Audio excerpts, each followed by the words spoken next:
Live from the Channel 4 studios in Boston, this is WBZ News at 6.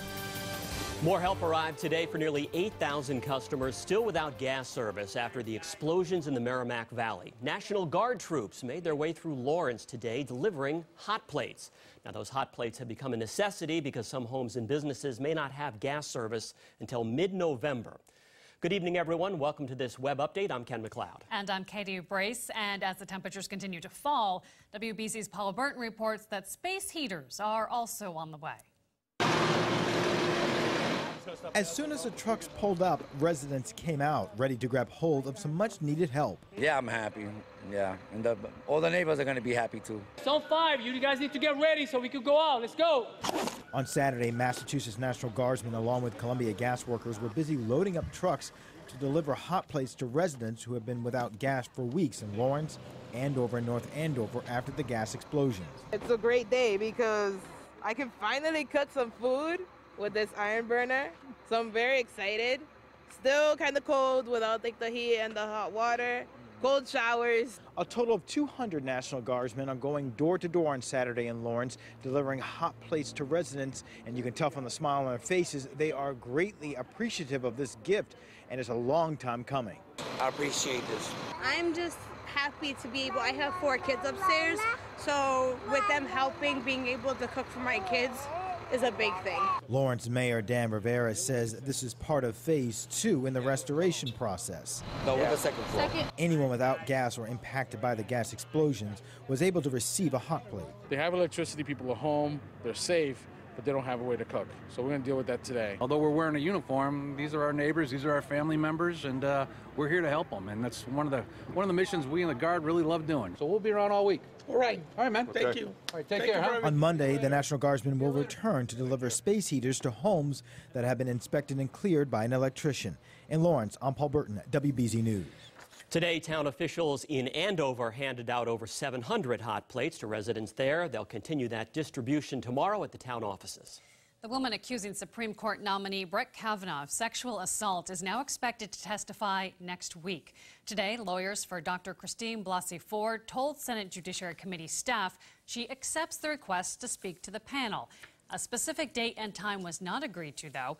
Ford says Kavanaugh sexually assaulted her at a party when they were teenagers. Kavanaugh denies the allegation and is expected to testify next week about the claim. A man was killed while jogging in Westford last night. State police say a driver hit the man at around 9 o'clock on Technology Park Drive. The victim, a Westford man in his 40s, died at the scene. The driver did stop immediately and is cooperating with police. No charges have been filed at this point.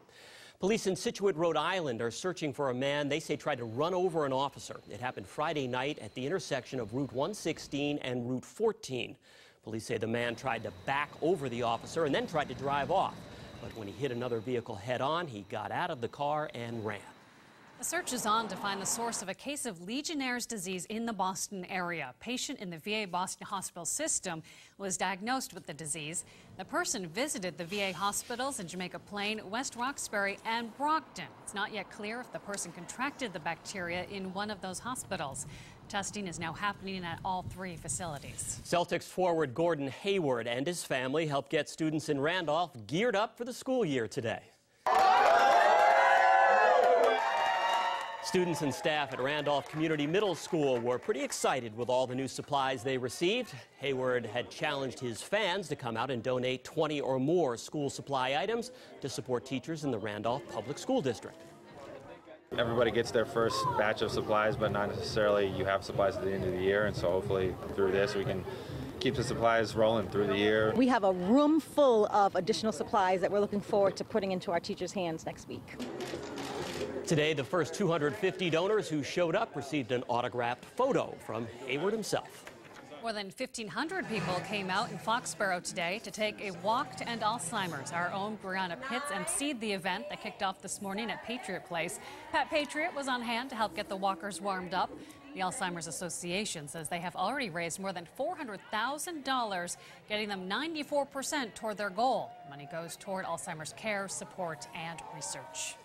Well, the calendar says we're switching over to fall here this weekend. And it's going to start feeling a little more like fall. But Jacob, it's not completely fall yet. Yeah, Ken and Katie, that arrives as we go into this evening. That's when fall officially arrives. High temperatures today were very seasonable. Temperatures in the mid to low 70s and even a couple of upper 60s there on our map. But as Katie mentioned, we do have fall beginning at 9:54 this evening. So go ahead and plan accordingly, because we do have some fall-like temperatures certainly in the forecast. We do have clouds around heading into tonight, but we clear out pretty quickly. We have this batch of dry air that will settle in right over New England, and that is going to set the stage for a cooler night as we head into tomorrow. You see some of the clouds dissipating, waking up with some sunshine for tomorrow. Mix of sun and clouds into the afternoon.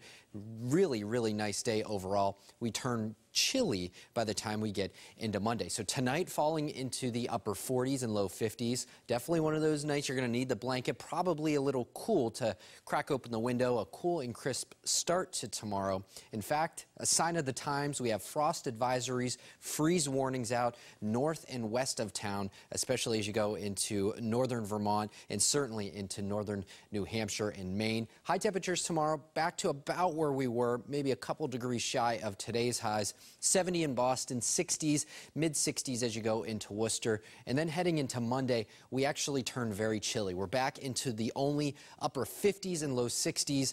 Dry, however, for Monday. Then Tuesday, a warm front moves on through. We start to turn a little bit more muggy throughout the day on Tuesday, and certainly into Wednesday. That's when our next chance for rain arrives, Tuesday into Wednesday. The Atlantic Ocean still very busy. We have Tropical Depression 11. We have Tropical Storm Kirk right off the Cabo Verde Islands. Not planning on any issues for the continental U.S., but could pose a little bit of a threat by next Thursday. So we're talking about 6 days away for the Lesser Antilles with this Tropical Storm Kirk. So here is your WBZ 7-day forecast. We're in the upper 50s for Monday. Tuesday into Wednesday is when we're watching the chance for some rain. Some of these rain totals could be 2 to 3 inches, and then we fall back into that fall-like weather. Ken and Katie, back to you.